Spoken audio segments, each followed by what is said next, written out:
పనులన్నీ జరుగుతాయి. ఎంత లోన్ అడిగావు? 35 లక్షలు. 35 లక్షల?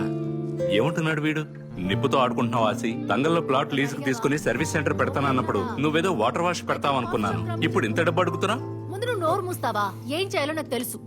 నీ సమస్యలన్నిటికీ పరిష్కారాలు ఉన్నాయి. రేపు అన్ని సెట్ అయిపోతాయి.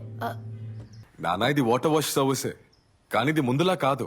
ఇప్పుడు వీటికి మిషన్స్ అనే వచ్చేసినాయి. ఇలాంటివి ఎవరైనా సపోర్ట్ చేస్తేనే జరుగుతాయి. మనకలా ఎవరూ తెలియదు. నేను చెప్పేది విను. నానా మనకలా ఎవరూ లేరనే కదా బ్యాంక్కి వెళ్ళాం. డబ్బులు కావాలంటే డబ్బులు పెట్టాల్సిందే. మన ఇంటిని స్థలాన్ని అమ్మినా కూడా ఆ లోన్ని కట్టలేం. ముందు అది నువ్వు అర్థం చేసుకో. నాన్నా ఎందుకు నాన్నా? మునీరో చాలు ఇంకాపు. నీ కొడుక్కి వాడే నిర్ణయాలు తీసుకునే వయసు వచ్చింది. నేను మసీదుకి వెళ్తున్నా. ఇక్కడ అసలు ఏ పని కావట్లేదు.